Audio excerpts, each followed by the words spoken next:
jërë ngeen jëf mbokk yi ñuy rafetlu seen ànd ak seen site dakarmatin.com alarba lañ leen fas yéenoon di dégtal saa su ne seen chronique waaye yàlla def ne gis ngeen xew-xew yi nga xam ne am na ci mu nekk xew-xew yoo xam ne bett na képp kuy démocrate ci réewum Sénégal moom it loo xam ne dañ koy naqarlu ndax léegi démocratie Sénégal tànk ginnaaw la am amatul tànki kanam tey suñu chronique du gudd ñaari ponk rek lañ ciy wax ndax moo ñu ci amal solo lu ci des ñu dëxañ ko ba àllarba bii di ñëw rek ñu waxtaanee ko bi ci njëkk moo di CNRA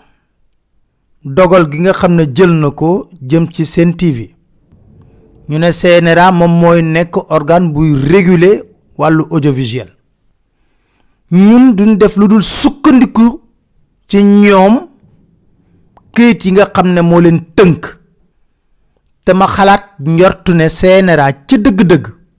bu nekkoon ne mi ngi def liggéey bu jub rek teg lépp ci yoon am na leneen lu mu waroon a tal lu dul di suspendre ay signalu télévision ci chapitre 2 bi nga xam ne mooy attribution du Conseil national de régulation de l'audiovisuel Dakar Matin liñ ko sant am na ci poñ boo xam ne dañ ne le Conseil national de régulation de l'audiovisuel veille au respect de l'accès équitable des partis politiques,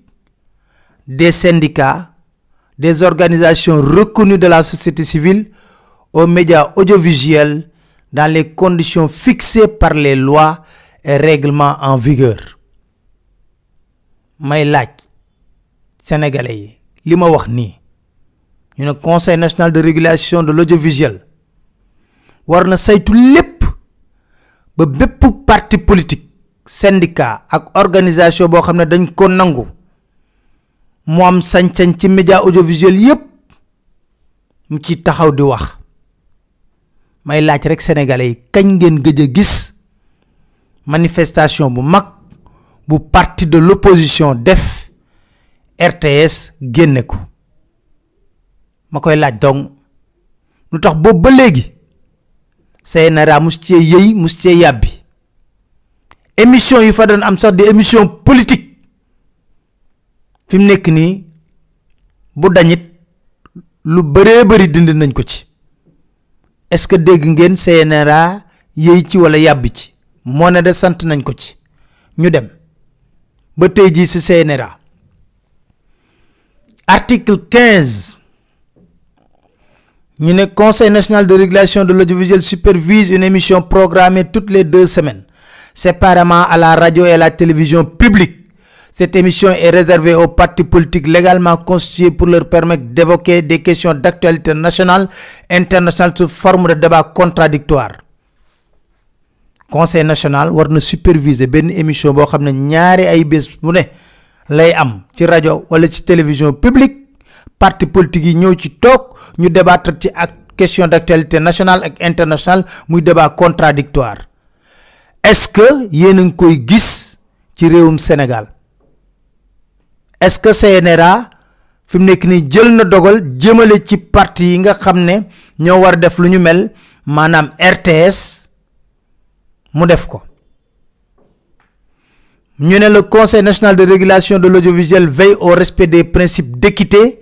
d'équilibre entre tous les partis en tenant compte des contraintes du service public de la radio-télévision. tey ji kan moo mën a wax ne CNRA mi ngi fexe ba ñuy wone ay activité réew mi ay activité PDS ci ni mu war a amee est-ce que du APR rek la ñuy wane ci RTS mas ngeen dégg CNRA yëy ci wala yàbbi ci amul te du am. Dakar Matin. dañuy wax équité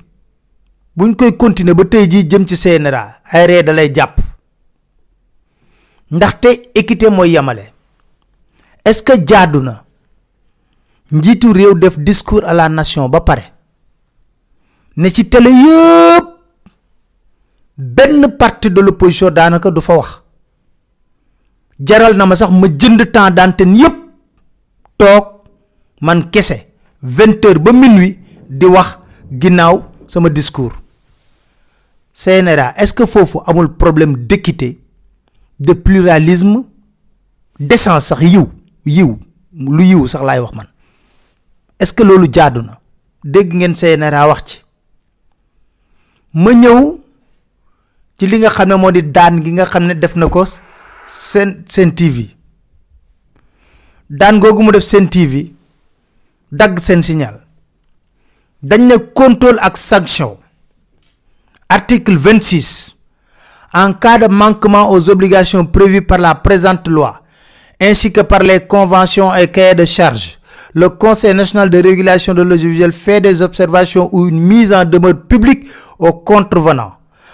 En cas d'inobservation de la mise en demeure, le Conseil national de régulation de l'audiovisuel peut prendre une sanction qui peut consister à la suspension totale ou partielle d'un programme. Il est tenu, en fonction de la gravité des griefs, de procéder aux sanctions suivantes. Suspension 2 à 3 mois de tout ou partie des émissions. Sanction pécuniaire de 2 à 10 millions de francs CFA. Pénalité quotidienne de retard de 100 000 francs à 500 000 francs CFA en cas d'inexécution d'une décision du Conseil national de régulation de l'audiovisuel. Le Conseil national de régulation de l'audiovisuel peut également proposer à l'autorité ayant délivré l'autorisation une réduction de 6 mois à 1 an de sa durée ou un retrait définitif de la dite autorisation. Loolu lañ wax de ñu ne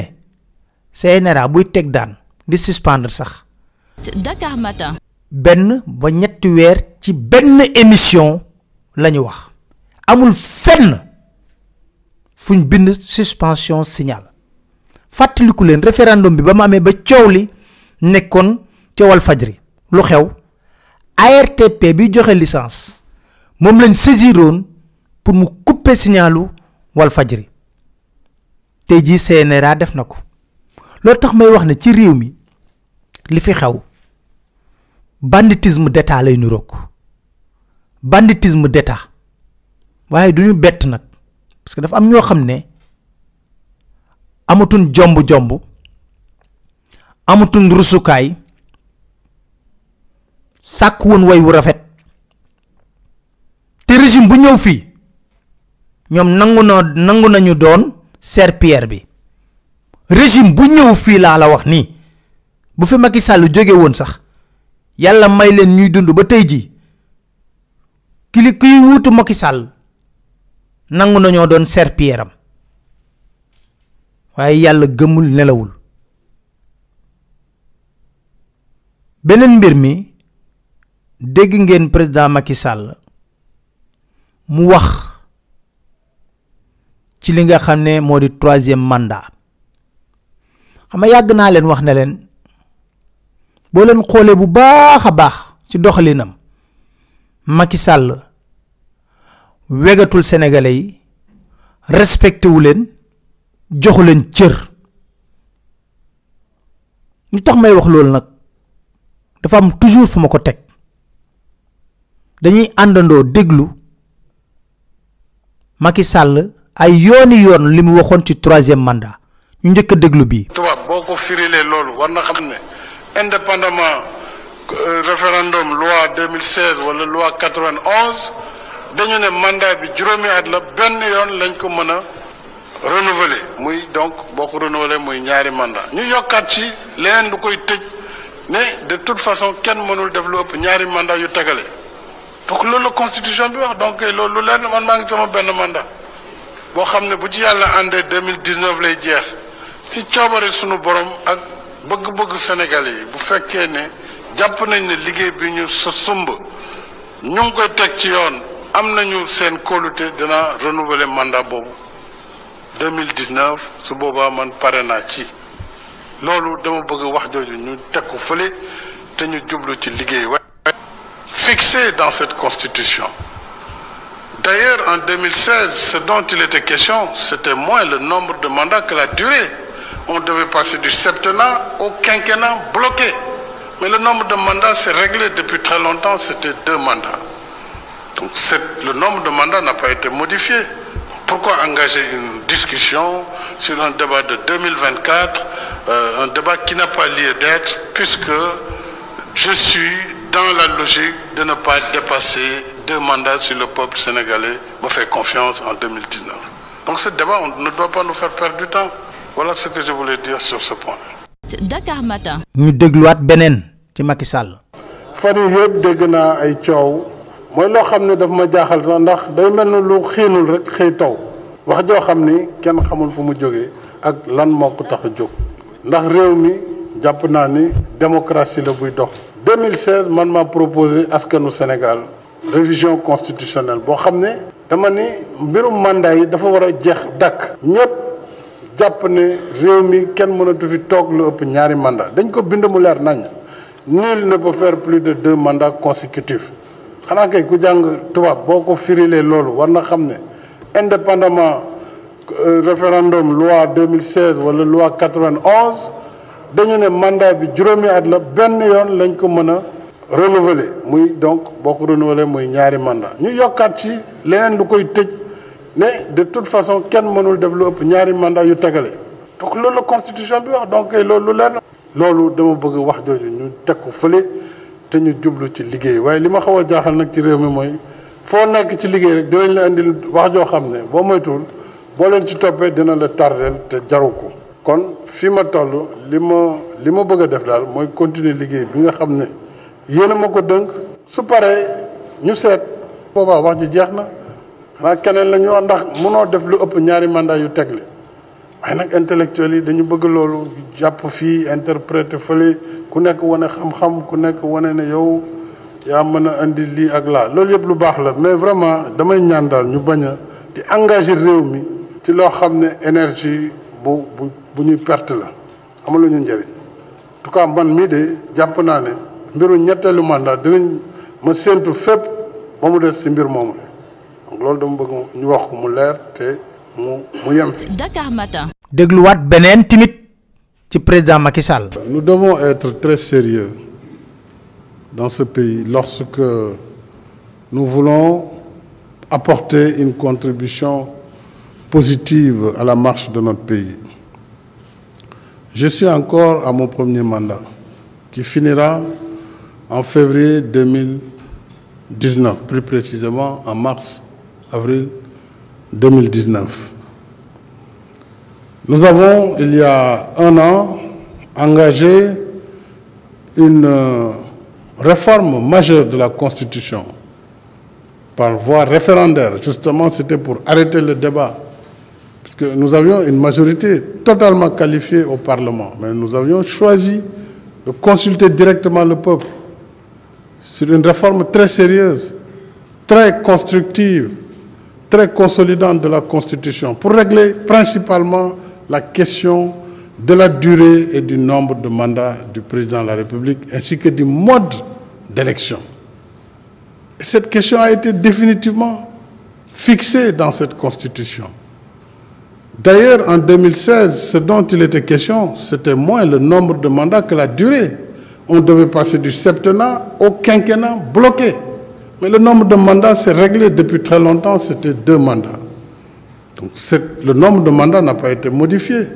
Pourquoi engager une discussion sur un débat de 2024, un débat qui n'a pas lieu d'être, puisque je suis dans la logique de ne pas dépasser 2 mandats sur le peuple sénégalais me fait confiance en 2019. Donc ce débat, on ne doit pas nous faire perdre du temps. Voilà ce que je voulais dire sur ce point. Dakar Matin. loolu yëpp wax na ko manam lu tollu ci ñenti yoon wax na ci walu mandat bi tay ñu poser ko ci question tontom nek ludul duma wax waaw duma wax deet ndax suma waxe ne duma def 3e mandat sama gaay dot ñu liggéeyati kon mom nangu na amul kiliftef ndax mom mi doon président de la république di fal nit koku bu liggéeyul kay amna sañ-sañ dakk ko waye neena suma ko waxe rek sama gaay dot ñu liggéeyati ana kiliftefam fofu ana gëdd gi nga xamne war na ko am en tant que président de la république waye yag na len wax fi ne président Macky Sall ñaka laaj 3e mandat momay bet ndax nak ci luñu sétlu ay kaddom war nañ ko mëna mengalé ak rido ku ci wëru daan na wax nañu mu dañ waxaat nañu mu dañ mu waxaat mu dañ te yag na wax na wanak min na saganu comme wanak min na saganu nak te waxi président Macky Sall day wax muy dañ di wax muy dañ ëlëg ak sibir ku nekk rek na nga jël say matuwaay ndax lamb 3e mandat mom dina ko jëm dina ko def ak du ko def nak lepp mi ngi aajo ci taxawaay bi nga xamne sénégalais yi fassiyene nañ ko am ci fulla ak ci fayda den sant len gërëm len dig dajé sen benen chronique sen site dakarmatin.com inshallah